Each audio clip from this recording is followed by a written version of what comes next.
Hola, welcome to Fan for Spanish Materials. Today's video is going to be about learning some terms, and these terms are special because we use them to talk about things that happened in the past, to talk about stories, anecdotes, and yeah, let's have a look how they can be very useful, very handy. So when we start with a story, normally we say once a day, the other day. So to start a story, we have these terms.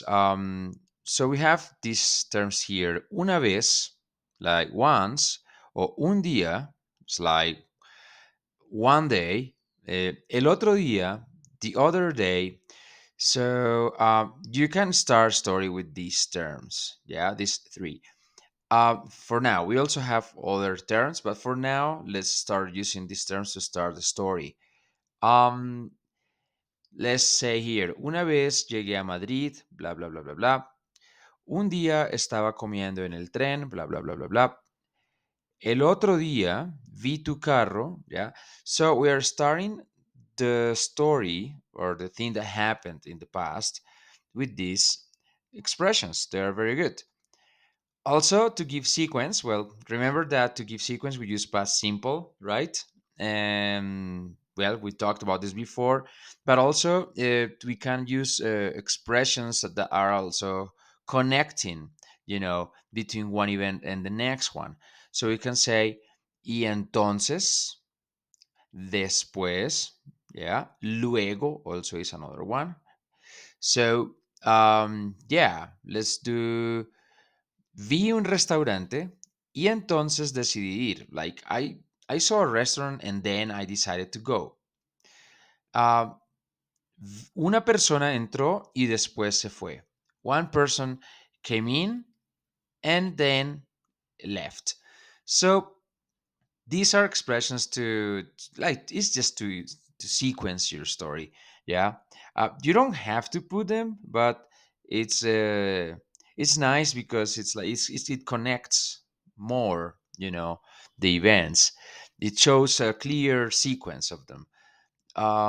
Also, we're going to use this one to show surprise and like suddenly, right?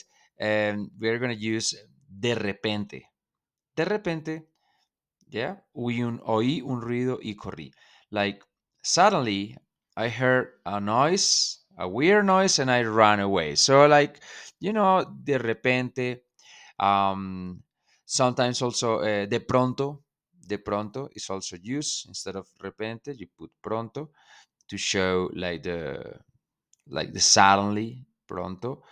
And yeah, so by using these three like kinds of like expressions, you can start the story, you can show the sequence, and you can also show surprise. This is great. So we're going to use all these terms in our stories in the past. How are we going to practice this? Easy. Just we're going to do exactly what we were doing before. We just talk about the things, the stories we have about the past. What did you do yesterday? So the same thing. I woke up, I had breakfast, I went to work, and whatever.